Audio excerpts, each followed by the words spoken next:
right, well, welcome everyone. This is the June meeting for the local alcohol and drug planning committee. My name is Eric Geyer. I chair this meeting. We do have a full agenda today. And Jennifer, I turn to you and say, do we have a quorum this morning or this afternoon? Yes, I do believe we do. All right, well, we do have an order of business, which is the approval of the minutes from the May meeting. If everybody's had a chance to read those over, I will entertain any discussion. Hearing no discussion, I would entertain a motion to approve the minutes.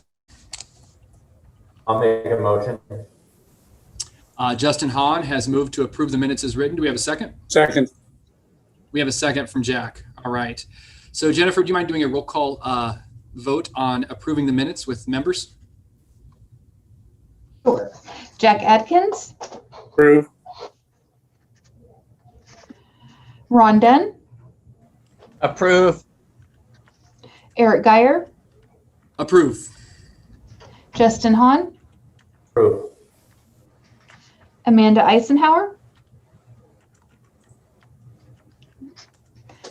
Rosemary Jernigan had an excused absence today. Lisa McCready, Michael O'Malley, you're on mute. Approve. Got it, thanks. Heather Philp, Approve. Nick Wrighton, Approve. Sarah Smith. I wasn't there, so I have to abstain. Okay, got it, thank you. All right, we have the minutes approved. So I'm really excited for all of our presenters today, but Leaf comes to us as the Southern Oregon Outreach Coordinator for Oxford, and I think people are already fired up to hear about it. And Leaf, one of the dumb jokes I always make about Oxford House is I copy the movie Zoolander, and I always say that Oxford is so hot right now when I talk about it because so many great things have been happening, and the number of people who've been helped through Oxford and that model in itself more timely than ever as we look for new solutions for SUD and folks who needs housing. So excited to have you here today, and please, the floor is yours. Thanks for joining us. I am Leaf. I am the Southern Oregon Outreach Worker for Oxford House. We're in 48 states. Currently in the state of Oregon, we have 204 houses providing 1,699 beds for people in recovery from alcoholism and addiction. I myself am a man in recovery. I haven't found a reason to drink alcohol or use any mind-altering substances since June 11th of 2016. In 2019, because I came out of treatment, I moved into an Oxford House, and it provided me a nice, safe, stable place for me to pursue and find my path in recovery. So in 2019, because I got inspired by what they do and I started giving back through service work, they offered me a job in 2019. And so that's what I've been doing since. I cover from Eugene to Medford. A lot of what my job entails is not only expansion, working with landlords and investors on finding and opening new houses, but providing support to the houses in my area, the chapters in my area. We are democratically ran, self-sustaining, self-supporting recovery housing is what it is. There's no house manager. I know a lot of you guys probably know all this.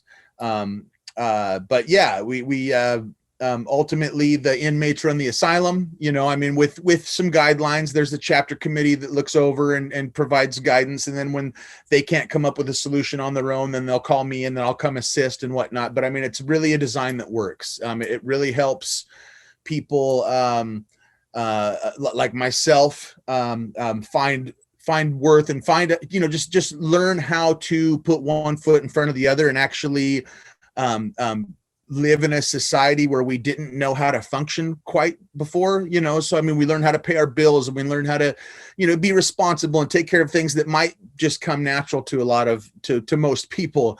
But for us, it's something that has to be learned sometimes later in life than others. And Oxford House provides that, so I'm really happy. I'm trying to, this last year has been super different, I'm sure, for everyone. But I mean, so what I'm trying to do now that they're letting me get back out and start doing my job again is I'm just trying to reestablish connections with the community, get my foot in every door I can, get back to doing my job the way that I knew how to do it, and do the best I can to provide something that can help change lives, save lives, the same thing that was offered to me. So I guess with that being said, I mean, if anybody wants, I will put my contact info in the chat.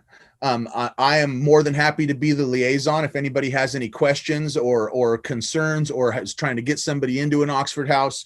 We do have a website. It's oxfordvacancies.com. If you pull that site up, you can put in any county that you're looking in.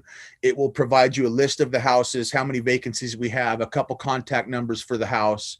If anybody wants to do any further research, we have a national website. It's oxfordhouse.org, and you'll find things on there like in early 2000, I want to say 2002, the Surgeon General did a study on Oxford House because at that time, we started in DC in 75, but at that time we were the top tier as far as recovering housing goes.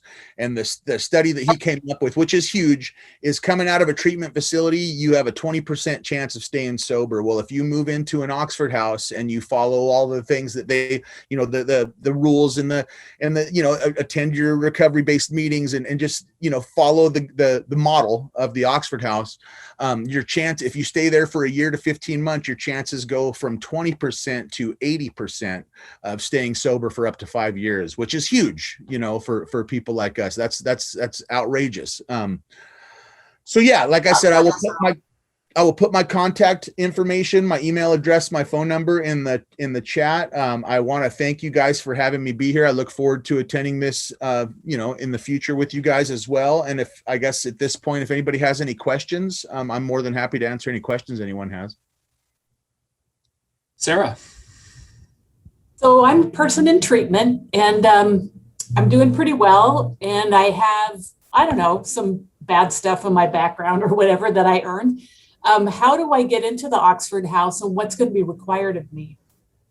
So really your only requirement is that you are an alcoholic or an addict. So what you'll do is you'll pull up that oxfordvacancies.com I was talking about, and then you will just call the houses that have the vacancies that you're interested in, and you'll set up an interview. Typically every house has a weekly house meeting. So you would either show up, or in today's day and age, you can do a Zoom or a phone interview, I'm sure. But you would just they would ask you a series of questions. You'll interview with the residents of the house, and then they'll do a vote because they're democratically ran. Very rarely do people not get voted in, but it does happen. So I would recommend setting up as many interviews as you can in the area you're in. If you're looking in Jackson County, there's 13 houses right now. 3 of those are women's. We are getting ready to open the first women's house for Josephine County. I opened the men's house in January. We're going to open the women's house hopefully July 15th. So I'm pretty excited about that too. So there'll be housing in Grants Pass also. It was a little bit of a setup because that isn't true. I was just trying to think, like, if I'm trying to help somebody, who are they and how do I help them? Because I'm really excited to have this link to the Oxford house. You guys' reputation is just excellent. So thanks. Yeah, thank you. Hey, Leaf, can you tell us a little bit about what a chapter is? So a chapter, Brandon, is a chapter is in any area. So from Eugene to Medford, for instance, there's 4 chapters. There's 2 in Eugene, 12 and 13. There's a chapter in Roseburg, which is actually holds 2 houses from Coos Bay, which is chapter 17, and then Medford is chapter 2.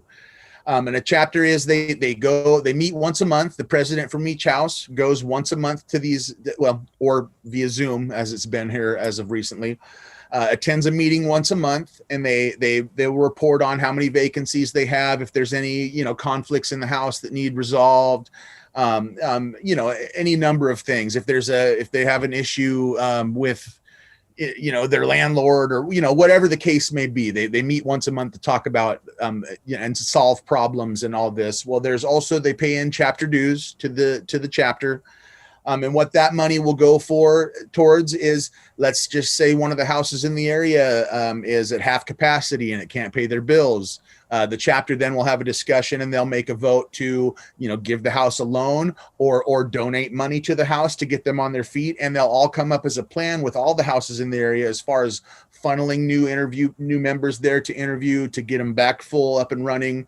And then one step above that, it's kind of a double umbrella. There's a state association, which each chapter chair will go every other month to a state association meeting. And it's kind of the same thing. It's just on a bigger level, and then just to oversee, chapters oversee the houses in their area. The state association oversees the houses in the state. So, I mean, it's really a good design. Leaf, my name is Mike O'Malley. I was involved in setting up Oxford houses in Washington State in the 80s and 90s. And we experienced a lot of not in my backyard sort of interference from neighbors and communities. I'm just wondering if you could comment on your experience currently here in Southern Oregon. Is there any of that? I think that because we're established now, because I've heard a lot of stories about that. In my experience thus far, since I've been on staff, I haven't really ran into much of that, even in the newer areas. I mean, once in a while we'll have a neighbor or two that's like, they don't know exactly what's up. And typically I'll just go talk to them. The guys in the house or girls in the house will be very open in the communication. And they see really fast that, like, we keep our yards mowed. We don't have parties. We're not loud. You know what I mean? So I haven't ran into too much of that, but I have heard some stories. That's great. Thanks. Yeah. As we continue to pepper you with questions, I hope this is okay. Yeah. So I'll take you through some of the questions that I get, also similar to what Sarah was saying about Oxford. So are people who are working a program around MAT allowed into an Oxford setting? Yes, they are. Okay.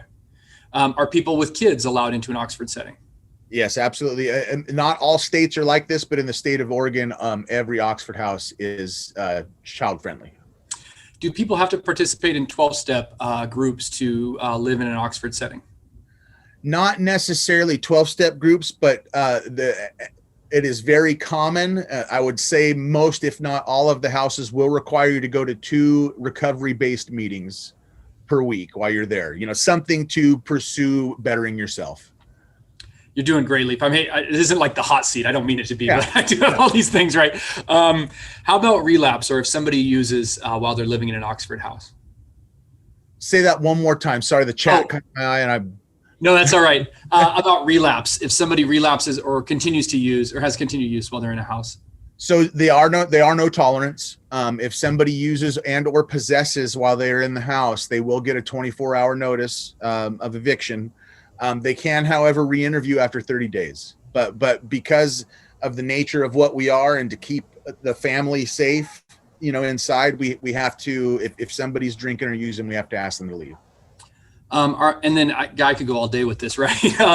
Are people allowed to bring friends, or is there over to the house or to visit, or I guess that would fall under the romance category. I get that from sometimes in terms of guests at the house.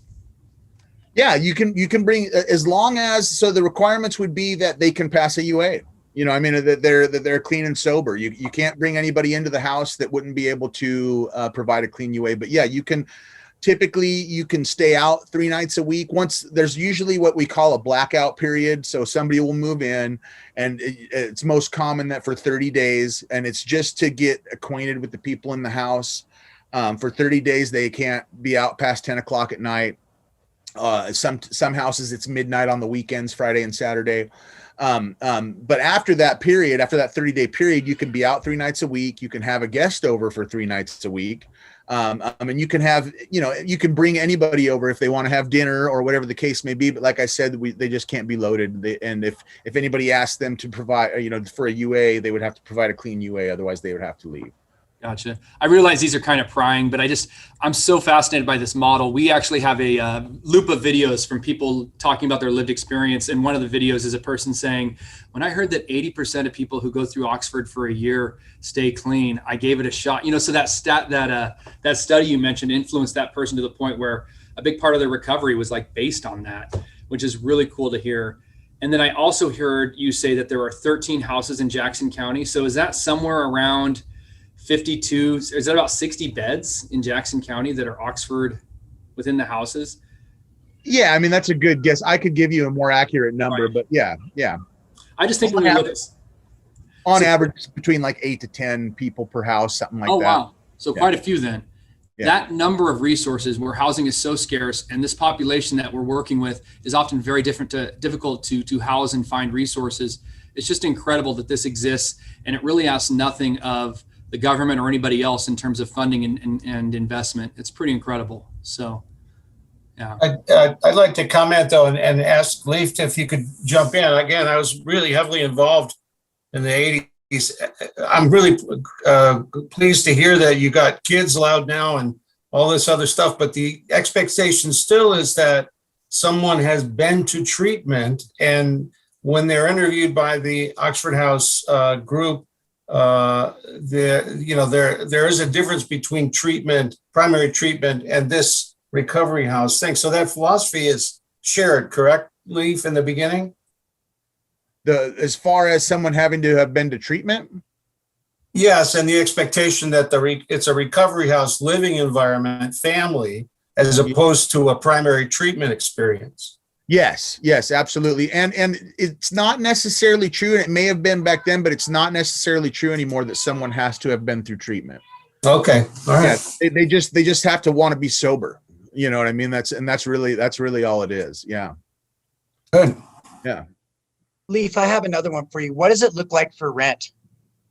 So depending on the house that you're in, and we call it EES, which is equal expense shared. So everybody in there kind of pays an equal amount.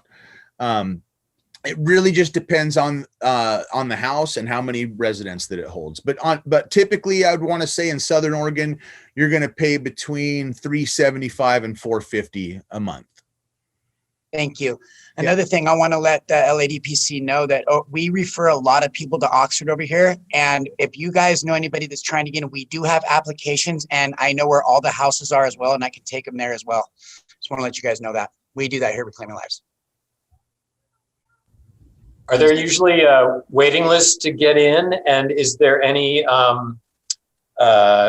limit on the length of stay for someone living there? No, and that's one of the things that stands us apart from what you would consider a halfway house or anything like that, where a lot of places will say you have 6 months in this bed and then we have to move you out because someone else needs it.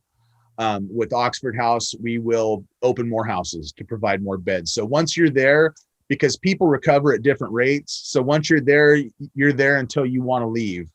So I mean there is no time limit. Great. I lived in an Oxford house for 4 years myself. I was there for the better part of 2 years before I felt safe enough to move out on my own, and then I stayed because it provided me a place to live while I cleaned up my financial wreckage, because I made quite a mess. So I mean, it really gave me a springboard to become a man. Yeah. Yeah. And do you have waiting lists, Leaf, or is there usually an opening for people who need one? Well, typically there is openings. Sometimes though, let's just say that all the houses are full and somebody wants to interview, they will have a waiting list. And that way, if a bed becomes open, they'll pull their waiting list out and they'll call and say, hey, we have an open spot, Yeah. And in Josephine, will the women's house bring you up to 2 houses, or? Yeah, the Okay. women's house will bring us up to 2. Yeah. And any plans to go bigger there? Yeah, when I first went in there, my state coordinator told me he thought that Grants Pass could handle 2 to 3 houses. He said, and now that I've been spending time there, for instance, in Roseburg, there's 9 houses. I don't see any reason why Grants Pass couldn't hold just as many as Roseburg. I mean, the experience I've been having, anyways. Yeah. Great. Cape Junction too. I'm sure the list is a mile long of places that could use it, right? Yeah. That's great though. Any other questions or comments for Leaf today? Leaf, it's been great having you involved with this group as somebody who's going to come and be a part of it when you can. And thanks so much for presenting today. I think it's one of those incredible resources, and it really is changing lives. You just see so many people that have been impacted by it. So really glad that you guys are doing what you're doing. Thanks for having me. Thank you. All right. Our next agenda item is the quarterly update on utilization from our CCOs. So I was hoping I could turn it over to Julia and Jeffrey, our guests today. Julia, you want to go first? Sure. I think also in this process, it would be helpful to know, like, just so we're comparing apples to apples, as Jeff and I learn, like, what data we each have, we'll try to align more and more so that you get the whole picture. So we'll see how it goes today. I'm going to share screen. Can everyone see this? Yeah, cool. Okay, so what we're going to be looking at is now that claims have come in for quarter one, we're looking at everyone who accessed services from January, February, March, April. May might have a little bit inaccurate look just because it's close to that claims lag for 2021, and then we'll compare it to previous years. But Eric, did you want me to just focus on substance use services and not mental health? I actually think that the more, as you do this, our task is really substance use oriented, but for many of our folks, they're really dealing with both at the same time. And sometimes the mental health data might be helpful. So, yeah. And just a note on that, when you think about claims, when someone receives a service, the provider has to bill to a primary diagnosis. So someone could definitely be dealing with multiple, co-occurring diagnoses, but they'll be coming in primarily for either a mental health issue or substance use. Our system, and I'm not talking about JCC, I'm just talking about the behavioral health system in general, is very bifurcated, and it silos it out. And ultimately, we know that it's a whole person, and those issues kind of equally play a part, but it's still very much siloed, unfortunately. This is just a snapshot of our membership. In March, it was at 55,972. Right now, it's at 57,451. That was as of the 15th. This is a reminder of our levels of care. So we have residential and detox through our our anchor providers, which is ARC and On Track. We have psychiatric day treatment for youth through Family Solutions. We have over 10 large clinic providers, 50 plus independent practitioners. We also have integrated behavioral health consultants built into primary care. And then we have a variety of supportive housing beds. I was really interested actually in the Oxford House presentation, because when I was in Columbia County, we went over to Washington and toured an Oxford House and met with folks and learned a lot about that. And so I'm really curious into how we can support Oxford House growing in this area also. So this is a look at mental health in the red line and substance use in the green line, percentages. So of our total 57,000 members, for example, in 2021, 19.7% of all of those members are accessing mental health services, and 7.4% are accessing substance use services in both specialty behavioral health and primary care settings. So what that means is, this could be like in a physical health care setting or like an actual treatment center. This is both settings. So you can see that year over year, typically, except for COVID, there's been an increase in folks accessing mental health services, but not so much in substance use services. 2019 was probably the biggest peak in that. And then, again, COVID actually took more of a hit on folks accessing mental health services than it did on folks accessing substance use services. But still, there was definitely a dip there. This is looking at how mental health services are accessed differently in specialty behavioral health setting versus primary care. So primary care setting is in the green, this green line, and specialty behavioral health clinics is in the red. So this just means that there's far more folks accessing mental health services in settings that are designed to treat mental health than are in physical health or primary care. But the reason why we want to change that is because we don't want there to be any wrong door. So whether it's primary care, physical health, folks should be able to get the treatment that they need, get connected that way. Same with substance use. Folks are accessing substance use services more than normal, more than typical in primary care or physical health settings, and a little bit less in specialty behavioral health settings. Okay, so this is just looking at this year so far. In 2021, it's been pretty static. We had a slightly higher start to the year in January. 20% of folks accessing mental health services, 7.6% of all of our members accessing substance use. It's gone down a little bit for both mental health and substance use utilization. It'll be interesting to see what happens with vaccinations, what happens with more in-person visits, those kinds of things. This is kind of a snapshot of where most of our members are landing for mental health services. It's Columbia Care, then Options, Kairos, La Clinica, as you can see in volume. So this is kind of volume per provider for mental health. This is volume per provider for substance use. ARC, Allied, Phoenix, On Track, La Clinica, and so forth. So this is some information regarding age. So difference in age over the years for folks accessing mental health. But remember that 2021, which is in the red line, we're only a couple months in for utilization, looking at utilization. And the main trend that I'll point out here is just across the board, mental health is increasing at a rate that will surpass other years. And the same can be said for substance use utilization, that it's on that track to surpass. This looks at mental health utilization by race.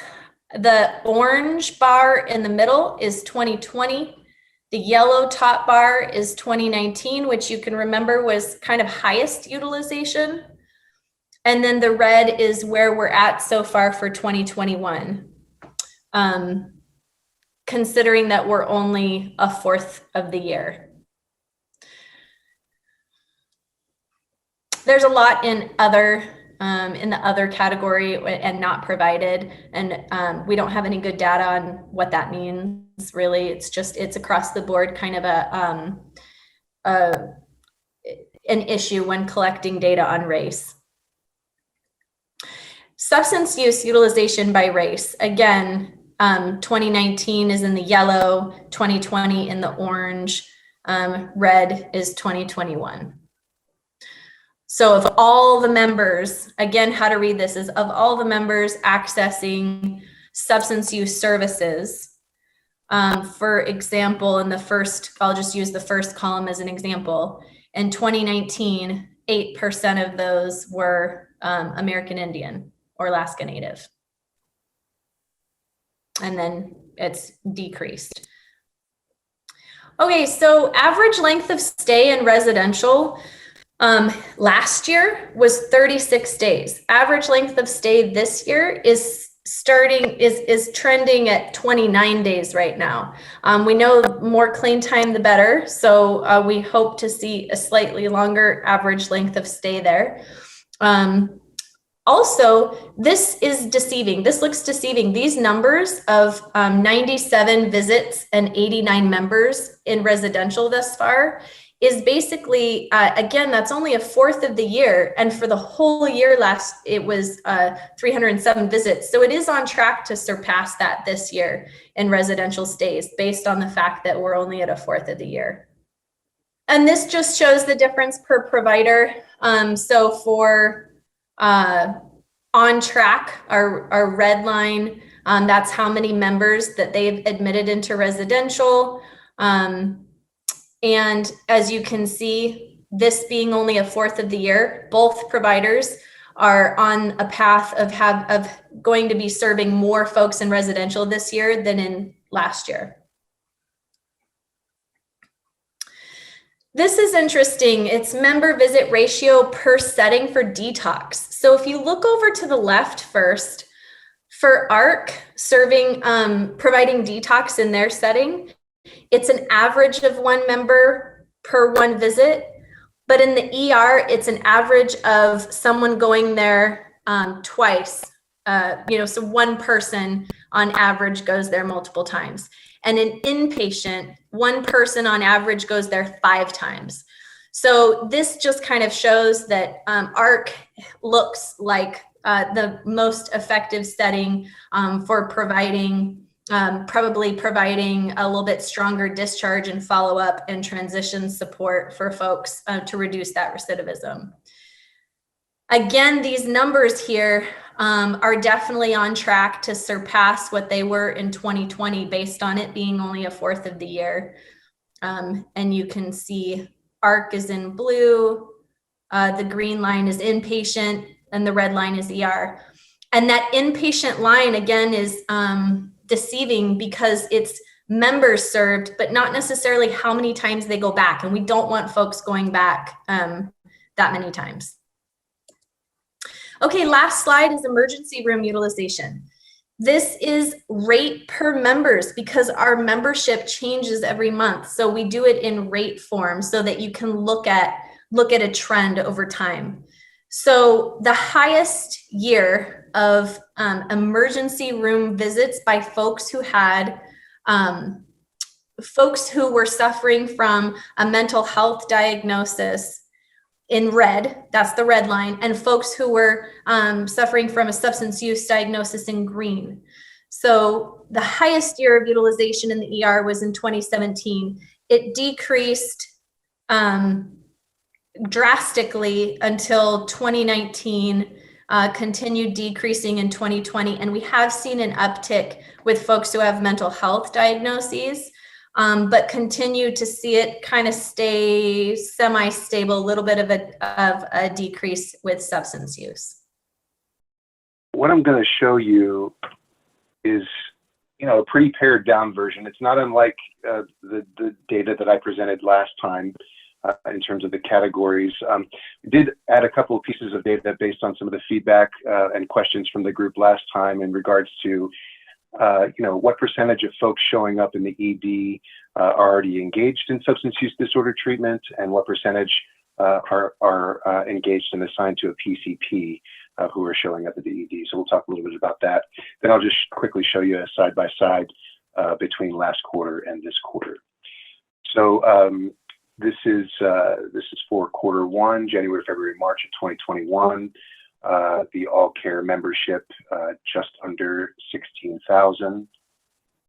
First category there is the number of folks in outpatient treatment at 323. The next is the number of folks who made use of detox. This is all claims-based data, so this would be at least 1 encounter. And the detox may be local or it may be regional. So I just wanted to mention that. And that's 14 folks there. Number of folks in rehabilitation, otherwise known as inpatient residential treatments, would be 41. And again, to clarify, that may be local or it may be regional. We also contract with about a dozen inpatient residential facilities throughout the state. So that's at 41. And then we go to the hospital visits. The number of folks who were admitted inpatient at the hospital where their primary diagnosis on the claim was substance use disorder related was 9.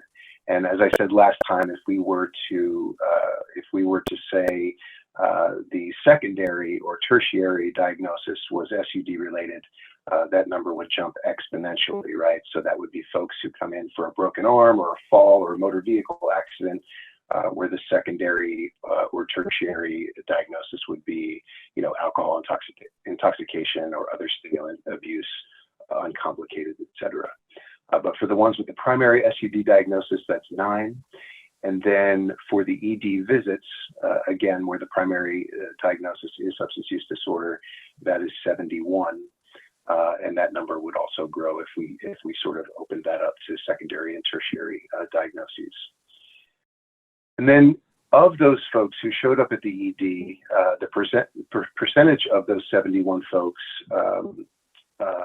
who were already engaged with a substance use disorder provider would be 23%. And that's based on at least one substance use disorder claim. And then the percentage of ED patients engaged with assigned PCP in that quarter who showed up at the ED, that would be 13%. And again, this information is, pretty pared down. If the group would like to see any more information from All Care, I'd be happy to provide that. I just thought sort of bite size might be good for the group. And of course, our membership is fractional compared to JCC's, but nonetheless, if there's something that you'd like to see, I certainly would like to provide that to you. And this is quarter by quarter. So the blue was the last set of data that I presented quarter 4 of last year, and then the red or orange, if you will, is quarter 1 of this year. You can see in terms of number of folks engaged in outpatient treatment and number of folks in inpatient residential and ED visits all went up, while those of detox and the inpatient admits decreased a little bit for this quarter of 2021. Any questions about any of that? Just a comment, Jeffrey, that I really appreciate. It is easy to get my head around. This is bite size. It's very helpful, and especially when you put it into the context of quarter by quarter. So over time, we might be able to identify some trends or see how things are going, or maybe identify areas that we need to try and expand capacity. And I know this group's probably rolling their eyes when I say expand capacity, because everybody's trying so hard to build workforce. But those are both things that we have to look at, I think, as a community. So it is helpful in that. Sure. Hey guys, it's Amanda, and I have a question. I'm just wondering, with the push to get naloxone out there for substance use, I'm just wondering, have we done any research on the reduction of ED visits with the distribution of naloxone? And I'm wondering too, do we have any data on whether people are visiting the emergency room or primary care after an overdose with the induction of naloxone? Does that make sense? Sure. Thanks, Amanda, for that question. And I'll just answer the best I can and then turn it over to Julia. But what I notice, and anybody in the group here can correct me if I'm wrong, but I'm in the Epic records every day. And what I notice is that folks who are brought in for overdoses have also been given naloxone in the field in some capacity, whether it's by a bystander or EMS or something of that nature. So it appears that when emergency services are called, folks who have been given naloxone are brought into the hospital, I guess for medical clearance or just to check them out to make sure that they're okay. So I would say, 9 times out of 10, folks have been given naloxone in the field, and that's indicated in the hospital notes. So I just wanted to kind of put that piece out there. That would be a data set that we would have to kind of go in and pick through a little bit more carefully. I don't think it's impossible, but that would be another level that we'd have to kind of look into. In terms of your second question, it's a really good question. The follow-up care, anytime, this is just, I'm speaking for all care's process on this, anytime one of our members does show up in the ED with an overdose, we are referring that person for follow-up to either a community provider that the person's already involved in, or I will send that referral to Options for Southern Oregon for follow-up with that member. So they're oftentimes receiving behavioral health follow-up, and in terms of medical follow-up, they would be receiving that if the hospital arranges that. And typically that only happens, as I see it, if someone is actually admitted to the hospital, not so much if they're just there for an ED visit. Again, that's a set of data that we could also look at, but it would take some picking through. Thank you. Yeah, and I don't have anything different to add. I mean, I think that's the point, is that there's, claims data when it comes through is super high level. And so these type of details would require a lot of scrubbing and looking into, you have the year over year general emergency room utilization data, but in terms of factors that impact those visits, that's a whole nother layer.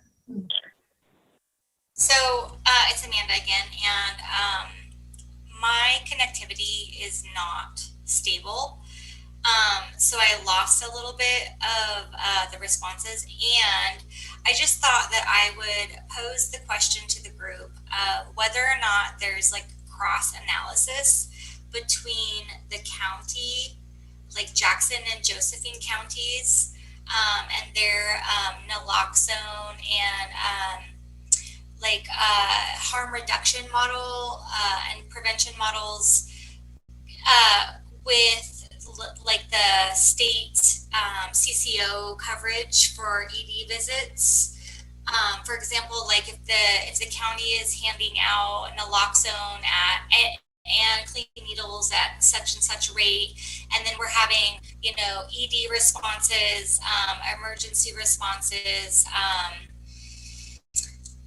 and how that correlates to the new Oregon regulations for possession charges. I'm just wondering, have we looked at all of that as LADPC? Does that make sense? It's kind of like a really broad question, but looking at the data, I just don't know if it reflects what's really going on in our community, is all I'm saying. I just had one quick comment on that. I think, and again, I am certainly not a math geek by any stretch, which is why I'm in the field that I'm in. But what I would say is seeking correlations between county distribution of naloxone and how that plays out at the hospital level is going to be really, really difficult. For one reason is the county is not the only place distributing naloxone. Right. So, I mean, there are other entities that are distributing the naloxone. And so I think that would be a tough correlation to make. But I would be open to that discussion for sure. Yeah, I agree. You always have to identify how the data might not be a complete picture. But just in terms of commenting on our goal with sharing data, it's for these kinds of questions. I think we can turn this into, rather than just a numbers report out, if there's a particular focus that the group wants to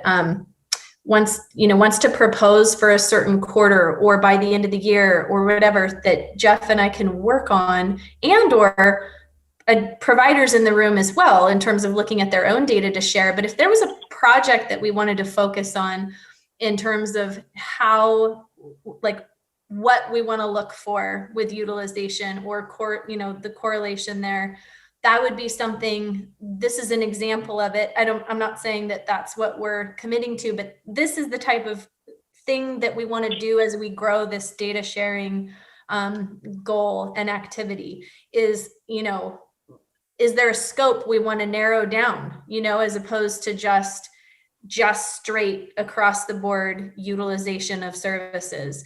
I think that would be an excellent use of data analysis time. And there could always be some things proposed. Jeff and I, and maybe the large providers in the room, could look and even see what was possible with being able to, accept or refine the scope of a data proposal, and then, set a period of time that we want to be tracking that for. So I'll just put that out there and turn it back over to Eric. Sarah, yeah, that's a tremendous offer, Julia. Thank you. Yeah. Yeah, it is. And maybe just to kind of follow up on that, is there a system, or could we create a system so that when people come into the hospital, especially the ED for an overdose, knowing that they are very likely to overdose again, how do we link them? How do we make sure that they get naloxone? So just so that I'm making sure I'm following you, is there you're asking if there's a way in current claims to know if they were not connected to a naloxone resource? Well, mostly I'm just wondering if they end up with it after they land there for an overdose. But it seems like there's challenges sequentially, and right, with when did they go to the ED and what was the primary diagnosis, and then like Oregon Health Authority has the opioid data dashboard, but it's limited in the conclusions you can draw from it for a lot of reasons. So I just think that if we're collecting data on people nearly losing their lives, that it would be a good use of that data to link those people with naloxone.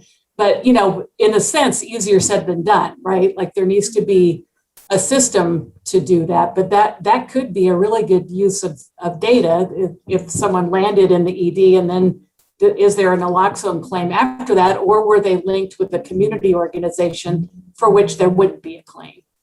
Right. So this is Amanda again, and so I'm sorry I opened a can of worms, because now I'm recognizing that it would be very difficult to.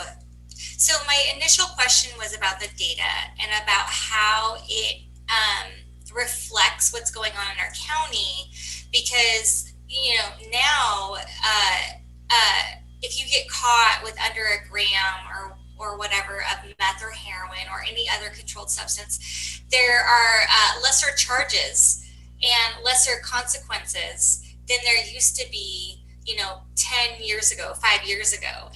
And so data might have been different 5 years ago with OHP or people who didn't have private insurance. And so what I was thinking was, with the push with naloxone specifically, just because fentanyl and heroin is so prevalent in Jackson and Josephine County in Southern Oregon, well, all Oregon really, I was just wondering if we're noticing an underutilization of treatment services because there's less, penalty, and because there's more, I guess I would say, life-saving prevention modalities with naloxone. If people are just stabbing themselves with some naloxone and then not accessing treatment, I was just kind of I was just posing it to the group, how we're kind of cross-referencing all the different interventions that our area is using. But it's so big. It's such a big question that I really don't think that there's an answer to it. So Amanda, this is Mike O'Malley. First of all, thank you for bringing it up. I mean, these are the kinds of problems we'd like to have in terms of understanding the data. I would just point out that we've been only distributing naloxone for a few years, and it's definitely have a positive impact on the population. But the population is such a high utilizer, and there's so much potential morbidity, mortality, that it's worth this kind of discussion. It seems to me, I don't even know if when somebody presents at the ER, if there's a box in the electronic record where you check to see whether they've ever had naloxone, or whether they're offered that resource when they leave.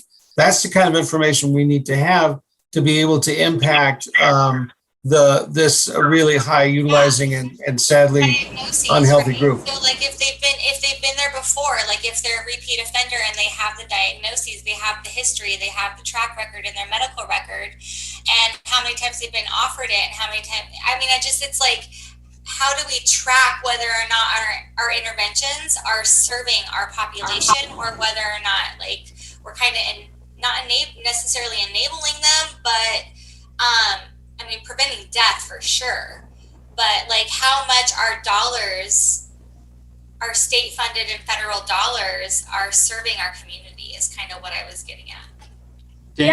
Dane, you had a comment?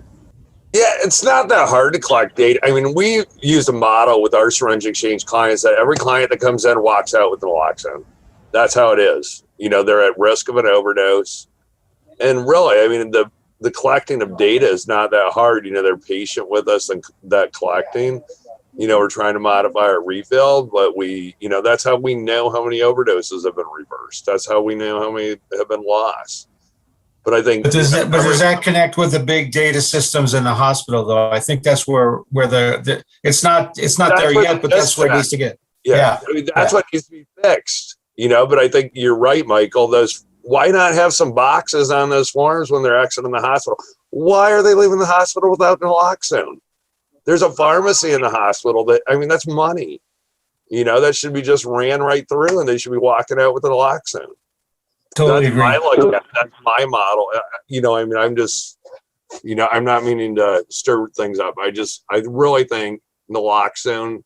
Does that mess up primary care, right? Does that mess up substance abuse intervention and mental health access with primary care? Does that?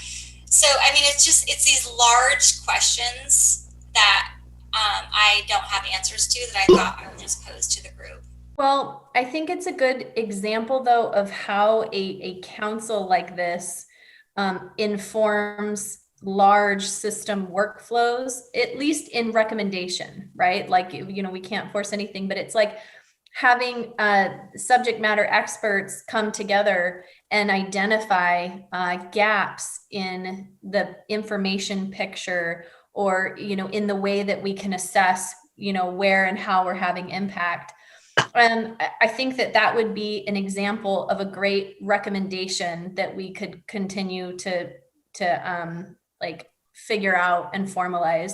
And then I was also going to say, Amanda, we do have data on initiation and engagement, which kind of, in terms of folks falling through the cracks, initiation is when someone gets a diagnosis, like it's a diagnostic event. And then engagement is showing that there were subsequent treatment episodes to follow and wrap around that individual rather than them falling off the grid. That's an example of a data point that wasn't shared here that we have, but there's so many other issues that you mentioned. And I know that, you know, it's, there's no one answer for it, but I just want to remind the group that this is a group that can make formal recommendations to the system, you know, as a whole, and to this, you know, the service delivery network of, you know, for substance use. So that should be something that is actively done, I think. Thanks, Julia. And so Julia and Jeffrey, I'd like to thank both of you for presenting and really just reiterate that this isn't the whole picture, but it's one of those areas where we actually have some data. We've got a couple partners that are willing to share. I think historically we've tried to get some data from our partners at Oregon Health Authority. We'd still like to see a little more there, but there's a lot of other places people access care in our community, whether that be through private insurance, the uninsured, veteran services. So it's a big puzzle. But particularly in the wake of Measure 110, as we all have concerns about, are we still going to be able to engage people? Are we going to lose people in the wake of it? How do we make sure bridges to care are there? Finding some of these places where we can identify, are people still engaging? Do we have the necessary wraparound and engagement strategies? That's going to be important. And so I just want to follow up with that. And as people have ideas, both Jackson Care and All Care have been very, I would say, you know, over the top willing to share information when they can get it and gather it. So that has been a really welcome change for this group. Thanks to both of you. So. Thanks, Eric. Could I just say one more thing? Yeah, sure. I just want to, you know, how can I say this? So I don't want to make any assumptions just because I don't have any, hospital notes sitting in front of me right now. I don't want to make any assumptions that the hospital doesn't have a process and a conversation and an availability of naloxone to folks who are overdosing. I just want to be very clear about that. And what I'm willing to do for this group, if the group feels it would be helpful as part of my check-in next time we meet, is to, grab a couple of pieces of those notes, with no identifiers, of course, but to sort of show the group what conversations the hospital has and what the person walks out of there with in regards to naloxone. If you feel that would be helpful, I'd be happy to put that together.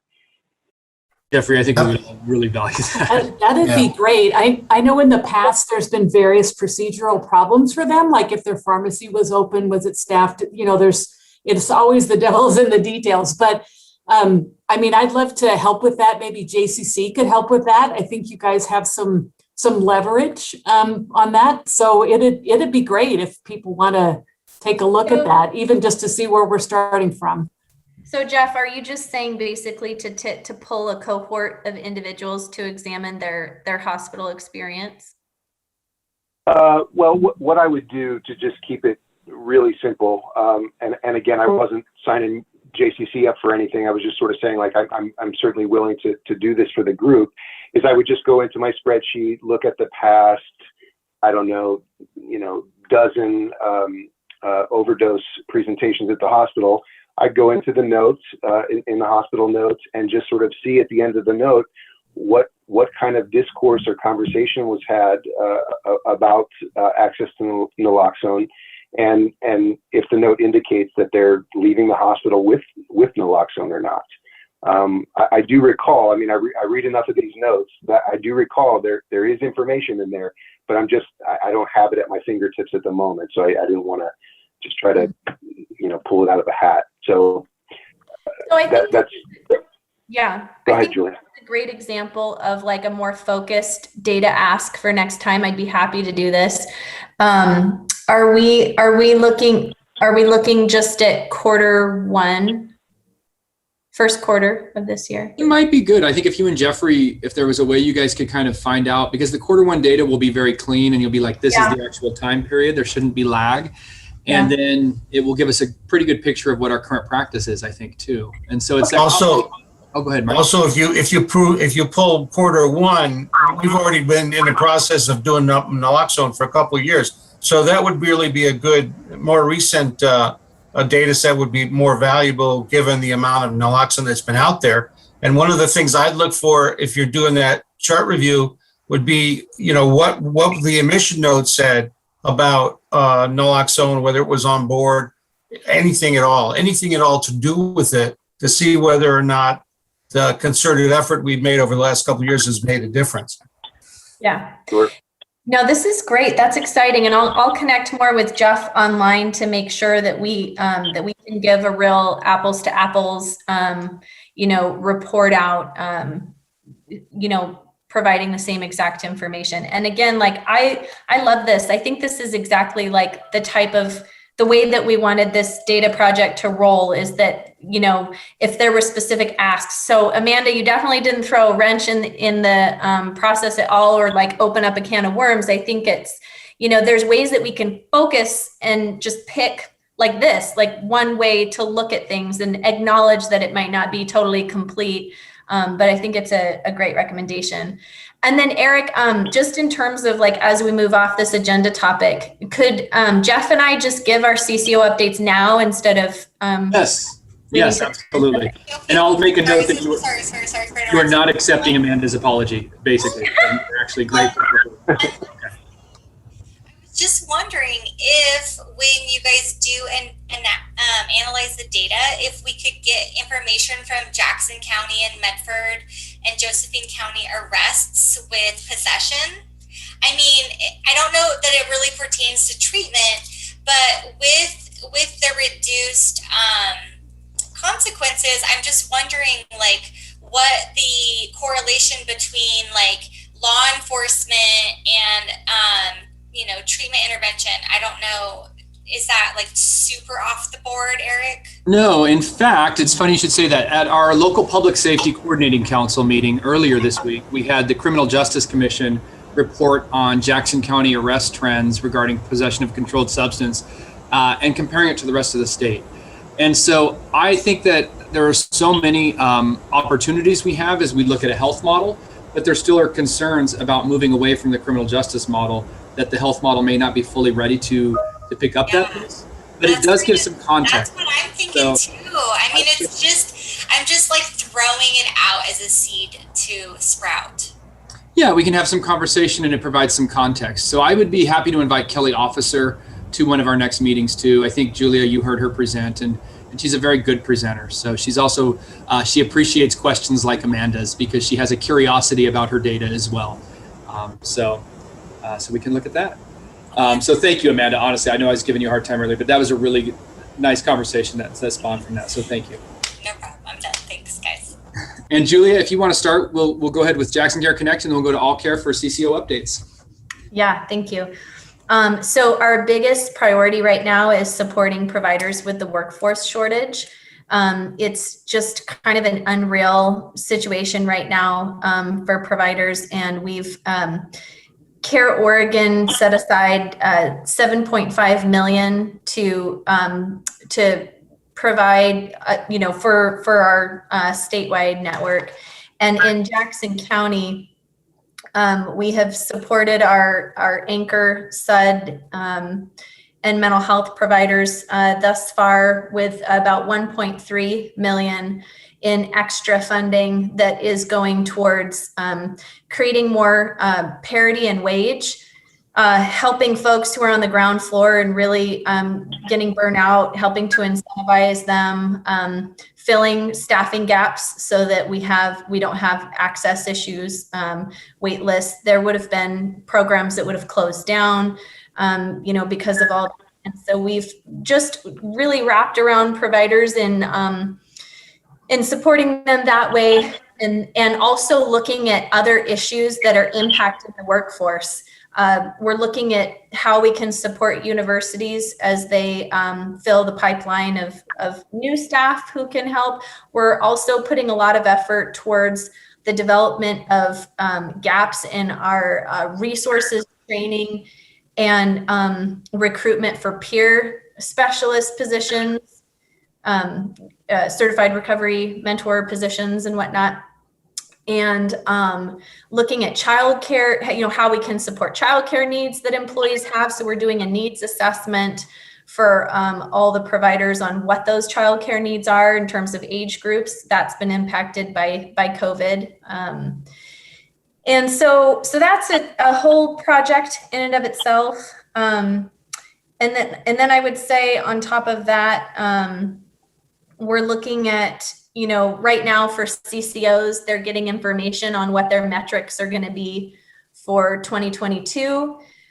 Language access is going to be a metric, an equity metric that is new, and I'm excited about that. That means that all providers and the CCO in particular will be hyper focused on making sure that members who need translation services receive them, and that's not a barrier to receiving care. And then initiation and engagement for substance use treatment, as I described below, will also continue to be a metric, but, among other things. And so, right about now, like the middle of the year is when we really start thinking through work that's been done thus far and how we can create the plan and strategy for next year.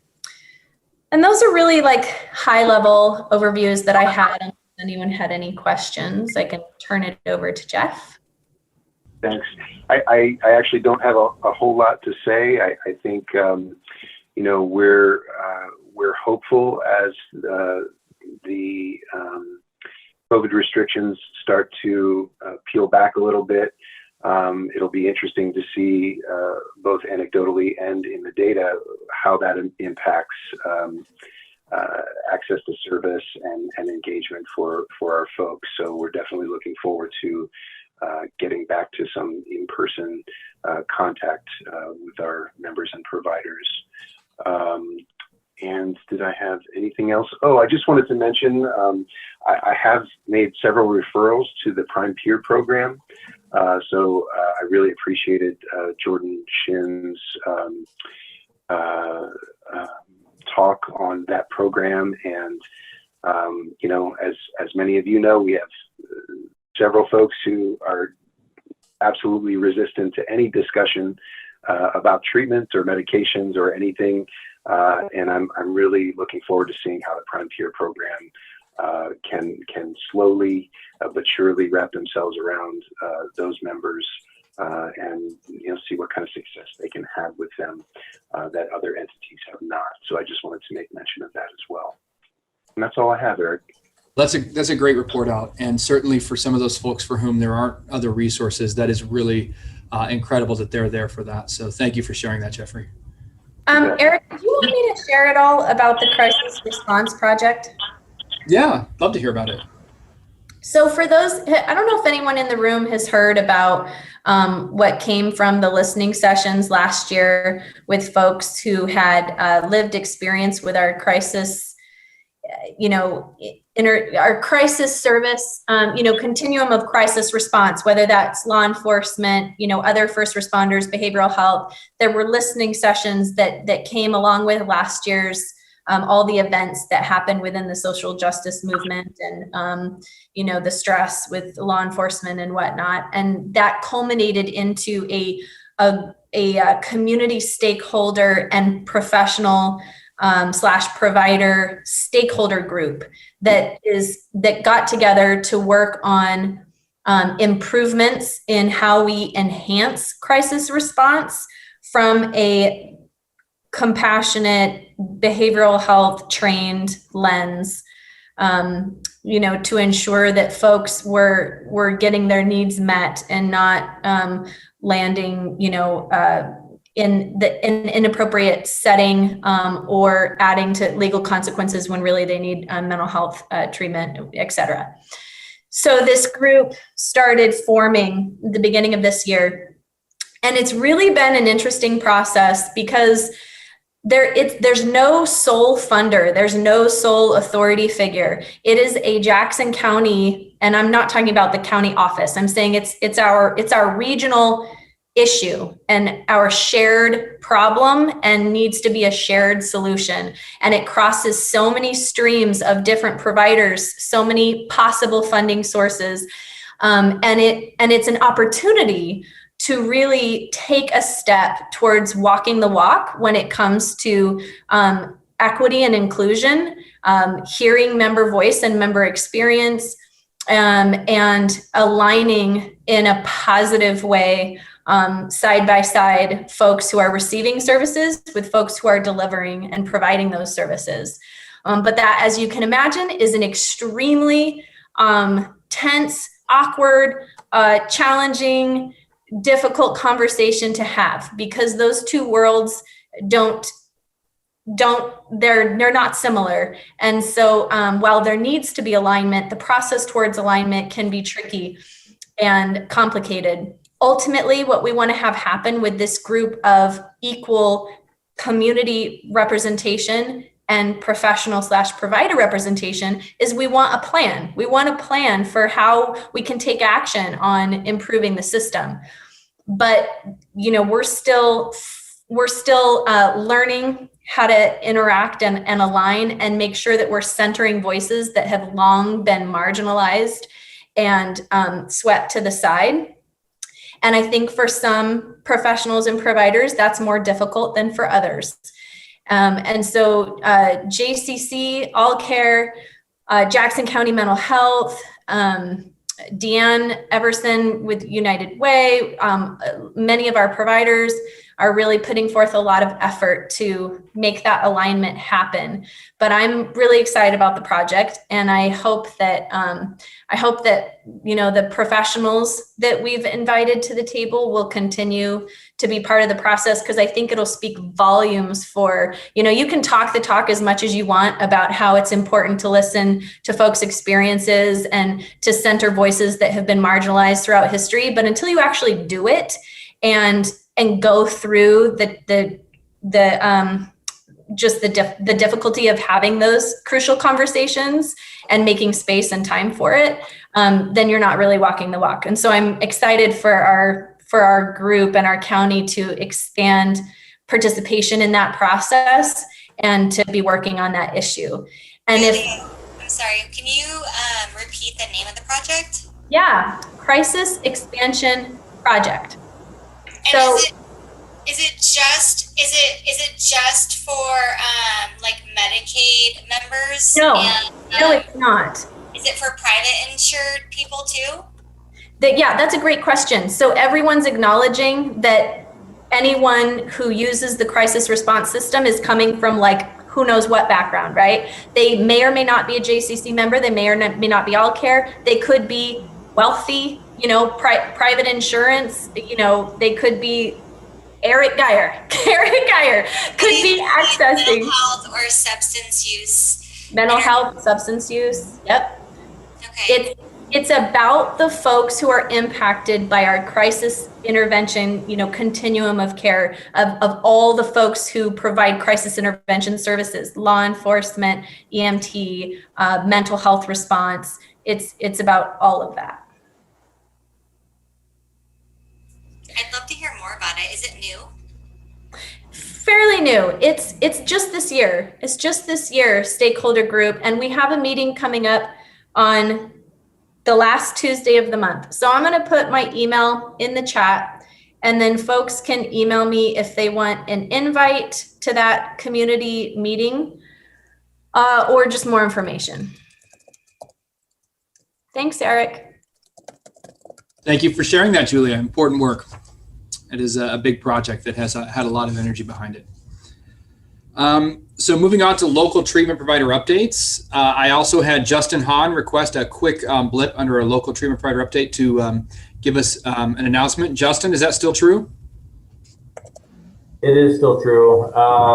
It's not treatment related or substance related, but a lot of you guys work with clientele that are houseless. So Saturday, Sunday, and Monday, we are opening up the emergency shelter for a cooling station.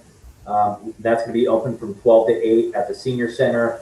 So if you have anybody that you're working with or you need somebody to get in there, we have about 40 to 45 spaces available. And we have reached out to the community as well. We just did a big press release with multiple news medias to let them know. We're in collaboration with a bunch of community partners as well as the city to open this, so that way we try to reduce the overload of people overheating throughout these exhausting heat waves. So, no, that's a really important update, Justin. Thank you for sharing that. And it could get scary for some folks this weekend. So, very important. All right. Well, moving through local treatment provider updates, Kim in the ARC, or is it Nathan, or is it Jesslyn? Who am I throwing it to for the ARC? It's me, Eric. Great, Nathan. Thank you. We had Dr. Doug Deal in the room. I don't see him still, but he is our new chief medical officer. So he's overseeing all our medical programs. He's been at ARC for 6 to 8 weeks now. He's just doing a great job. We're really fortunate to have him. We also are expanding our engagement program. I talked a little bit about last LADPC. With the addition to the community engagement, where we're going to have training available for the 5 CRMs and a KDAC that'll be out in the community.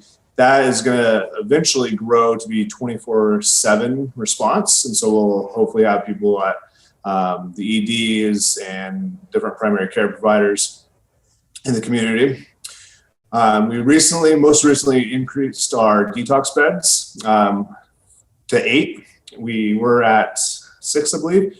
We plan to increase those all the way back up to 10 once our staffing is back to pre-pandemic levels. Our residential units, we're also looking at increasing those. We're working on hiring additional CADCs and unit techs. As Julia mentioned, finding qualified candidates is really difficult right now. But once we do have our staffing back up, we will be increasing our Mason House, which is our male residential program, from 15 to 20 clients. and our Ready House, which is our female program, from 10 to 14. And we are also working on staging our return to outpatient. We have some outpatient folks on campus currently. We have our CRM and community engagement team on campus that are doing some pre-engagement work with folks in person. So that's really cool. They're excited to be working face-to-face with people again. And just because our outpatient team's not on campus, 66% of our staff has remained working on campus throughout the pandemic. You know, that's residential, detox, and some administrative staff. And I think that is it for me. Kim, do you have anything else? I think you covered it. We're Great, excited thanks, to be coming back. Yeah, Very definitely. cool. Thank you. All right, thank you guys. Jody from Allied, is Jody with us today? All right, how about Justin from Boulder? Well, I know Dane is here because we have been hearing from him throughout the meeting, but Dane, do you have some updates with HIV Alliance in your work? No, it's just nice to hear that the Prime peers, I know Jade and Sarah are really trying to connect with the population. They're trying to get more naloxone out there. That's one of the resources. So they've been each week at Jackson County Health Department during syringe exchange on Wednesdays distributing naloxone. They've been doing other events and trying to get into the park and distribute naloxone there. So I think that is huge. It really saves a lot of lives. As far as May, we distributed to 24 new clients in Jackson County, 39 refills, and that's where we collect most of our data. And like I was mentioning, you know, we ask a lot of questions. It's 2 pages when we're, you know, and we're trying to condense that down, but I think the information is really important. It reiterates, you know, about the rescue breathing. Do they call the police? That's how we know that they don't call the police. They're trying to respond to these on their own. And, the, you know, so it's a re-education when you're dealing with clients. But we reversed 8 overdoses and had the same overdoses in Josephine County, reversed 8. And I'm concerned there because they did have, like, Grants Pass. We put out an alert for Josephine County and Douglas because of Southern Douglas, and they had the pressed pill with fentanyl. So, I mean, there is a lot of concern about the youth, and I keep hearing that is like, you know, the high school age and the early, you know, college students, and now it's like mainstream drugs having fentanyl, and they don't necessarily carry naloxone or have it. So I think we really need to up our level of awareness around, you know, the youth and carrying naloxone and being ready. I talked to a mother in Coos County on my way home from there last week, and pressed pills in the daughter's purse, had an overdose. It's concerning, you know, and what do you do? I mean, I don't know if not everybody's aware that you can go to any pharmacy and get naloxone. You don't need a prescription. And so I think we really need to up our awareness and the education and communication, especially in the schools. So, but no, I think it's compelling that we saved 16 lives in May. So, you know, the Prime peers and our syringe exchange operation in Josephine are really trying their best to get naloxone out there. Well, Dane, thank you very much for that update. And it is scary when we talk about younger folks and people who are inexperienced having access and starting to use these substances. I just want to reiterate how important the work that you guys do around forming relationships with people who are coming to your services is. And you mentioned it earlier, the fact that you're asking a lot of data can be cumbersome, but because of the relationships that you guys have and established and the trust that's there, it seems like it really does create better outcomes and allows for that kind of work to take place. So thank you for all of that. Cynthia Copia. Hey, thanks. Yeah, sorry I haven't been here for a couple months. I had a overlapping client in another meeting, and I was just able to rearrange my schedule to fix that. So let's see. We are in full force in the Medford office, so that's exciting. So we have both the Medford and the Ashland offices going right now. We're starting to see some clients in person. Again, primarily established clients that we already have a working relationship with that we're starting to bring back into the office. So it's exciting to see clients in person, IRL. And we, echoing Nathan, and I'm sure everybody else's struggles, right? Workforce issues and just really having a rough time filling, spots. So we are on a wait list right now and scheduled out further than we typically are. So, just trying to find the right people and the right fit so that we can serve more people and get off that wait list. But that's about it for us. The struggle. I'm sorry to hear that. And I know how hard it is to find and then keep good people. So hopefully everybody's collective efforts will yield some results going forward. Sarah, I have you down for a La Clinica update. And then you always say, well, you're right. Okay. So I'm at Birch Grove physically, as you may see, which is a clinic that's devoted to helping people with substance use or mental health needs. And we're well supported by the CCO. So I just want to call that out and thank you for that. La Clinica is working on the wonderful opportunity of having harm reduction supply clearinghouse supplies, like 200 boxes of Narcan that we're working on getting out to our patients at Birch Grove and hopefully another clinic. Again, the devil's in the details. It's a great idea, but how do you make sure that you get it to the person while they're here and somebody trains them? And, it can be done, but it just maybe isn't as simple as we'd like it to be all the time. We have the Measure 110 grant money. We'll have another nurse practitioner who prescribes Suboxone at Birch Grove for at least half the time, so we can expand our services a bit that way. I think that's really the main thing. It's a good update. I appreciate that, Sarah. And I do know that Birch is that one of those places. Then there are a few in our community that if a person was hurting and they were there, Birch would help. And then they'd figure out the rest later. And I appreciate that. That is such an incredible thing that you guys do. So Max's mission, was Julie able to join us today? I think they're having an event in Hawthorne Park right now. Oh, okay. I think it was today. Thank you, Eddie. I do know Kyle Gray. I saw Kyle Gray on here. So Kyle, we won't talk ducks. We will be good stewards of this time, but thank you for joining us and sharing about Medford Treatment Center. Yeah, thanks. And yeah, go Ducks. But we are fortunate to be fully staffed right now. And we've actually even hired a CADC at our Medford location to help support our Springfield location.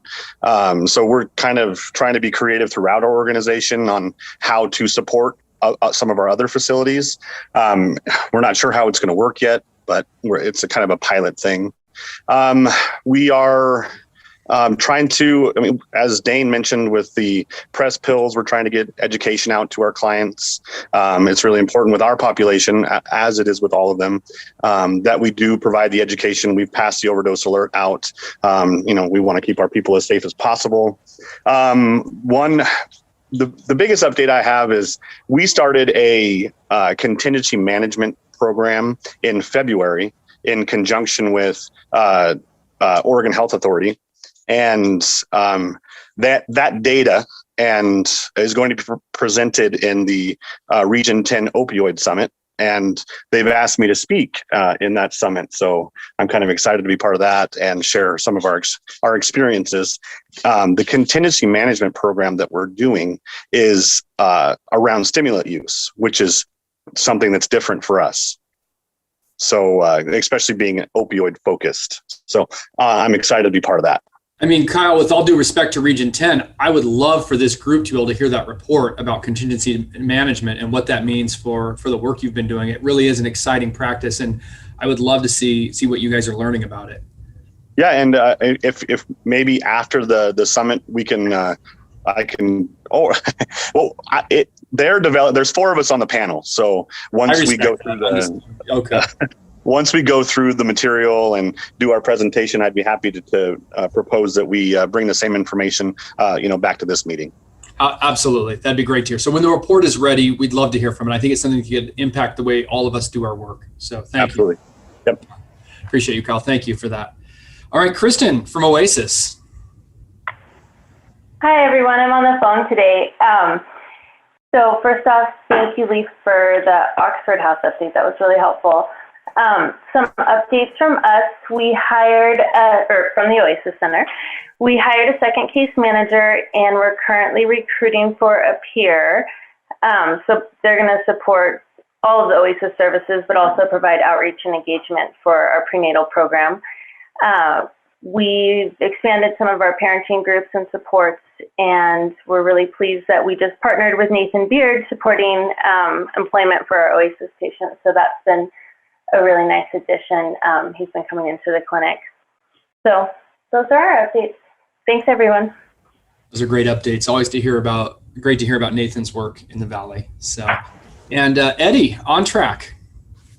Hey, everybody. I don't know if Julie Jackson is still on the call, but I just wanted to follow up on what she was saying about Care Oregon and JCC distributing money to help with workforce shortage. Just super, super grateful for that support. It's enabled us to hopefully retain current staff and find new staff. I did want to put in a plug. I know we're all looking at a very small pool to fill the same positions, but if you have any buddies up in Josephine County who may not want to make the trek down to our respective organizations here, we're hiring in Josephine County, particularly at our Mountain View Recovery Center. We can go up to 24 beds as soon as we get enough people because the federal waiver is in place now. So really exciting for us, but we just got to get staffed up. So all the information on our website, and everybody stay cool. And it's always such a great pleasure to see everybody on this call and hear the great info. Absolutely. Thanks, Eddie. And we will keep that in mind for our partners in Joe County. So thanks. All right. Reclaiming lives. Brandon and Stephanie. Got a lot going on over here. Hey, everybody. We're just kind of doing our thing over here. Got about 150 people enrolled that we see every month, 14 circles. So we got rock court circles going on during the week and a lot of activities. This weekend, we'll be honoring our volunteers at this really cool barbecue cabin lake thing we got planned. Yeah. Just want to remind everybody that if you are wanting to send people our way, which I know a number of you do, that you can have them come anytime the cafe is open. And we do what's called a newcomers circle every time to get people engaged in circles right away. So free food and coffee Sundays at 4 and Monday and Tuesday nights at 5. And then we give them our calendar of events and engage them in activities outside of their circle and get them rolling. So excited about, how it's ramping up. We had 22 new members sign up last month. After COVID, it's been nice to see a number of people come back and a lot of new faces. So Brandon. Thank you, guys. What a lot of good information being dealt here today, you guys. Taking a lot of notes of you. You should see Stephanie's pad. I want to talk about a gentleman real quick that we've been helping. A few months ago, he got out of prison. 3 weeks before he got out of 2 weeks before he got out of prison. This gentleman didn't have a release date. He was doing life in prison, and he changed his life around in prison. And when COVID hit, the governor allowed him, what's he called, clemency? Or something. He was released. Yeah, he was released, right? And this guy has been such a big part of our organization. I bring this up because new chances at life, when you're able to walk alongside somebody who didn't have a clue of what was going to happen when he got out, and he comes to our organization, and we just, first off, we really love this guy. He comes in here super good. This is all about, and we just pour on the love. Like what we do. We did a podcast. He was on our podcast with us. Check it out, you guys. Listen to it. It's amazing. The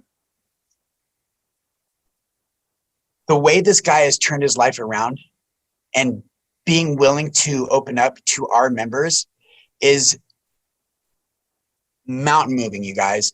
So I bring that up because judging a book by its cover is never a fair thing to do for anybody. But this guy right here, who stands about 6'4", 6'5", and he's about 290 pounds of just amazing. With a big smile on With his a big face. smile on his face. He knew what he did wrong, and he did his time, and he got out. He really turned his life around for the better. And I just want to make notion that this is what we get to do every single day here at Reclaiming Lives, you guys. We get to watch lives transformed and turned around day after day. Really, really well-spoken individual. So if you guys get a chance to listen to him on the podcast, his name's Will. He's amazing. And I just want to bring that out today. So thank you guys. Thank you both. Oh, go ahead. Nope, that's it. Thank you. Absolutely. And there was another request for the podcast handle as kind of a standing request, meeting by meeting, but I love that. So it's Survivors of Addiction. You can find Google Survivors of Addiction podcast, and you'll see this pretty face pop up. Can't miss it. Hey, if that's what you Google and you see me, I'm winning today. Awesome. Thank you guys very much for that. Thank you guys. We already had our CCO updates. I don't believe, is anyone here from the Oregon Health Authority today? And I don't believe Oregon Recovers joined us today. I think they're probably in that home stretch for the legislative session. Sarah, any updates on the pain guidance and naloxone work group? The only thing I'd say is we spent most of our time on looking at reasons why people refuse naloxone, why they might associate it with using, why they think somebody's going to see it and they get in trouble with their family or law enforcement or something. So there are, there are concerns out there. There's, this was a research article. So we just kind of discussed some of those pushbacks and ways to inform people and work with people. So glad that group's still moving and creating change in our community. So, yeah. Well, that does run us through our entire agenda. I want to thank everybody for their presentations today, Leaf and our partners from the CCOs. And again, thank you all for being such good community. I think that it strengthens the services we provide. And Commissioner Dyer, thank you as always for your support and involvement with this group. It really is a place where our community comes together on some really hard problems to try and figure out what's working. So thank you all. Thank you, Eric. yes, absolutely. All right, folks. Oh, and I was also supposed to announce we are going to miss the July meeting. We're going to postpone July, but we will get together in August. So we will let everybody know via email. So. Hey, right. Eric, will Julia send out those slides? Those were amazing. I'd love to get that data. I will put in a request. So thank you. Thanks, Kim. Yeah. All right, y'all. So we'll see y'all. Thank you.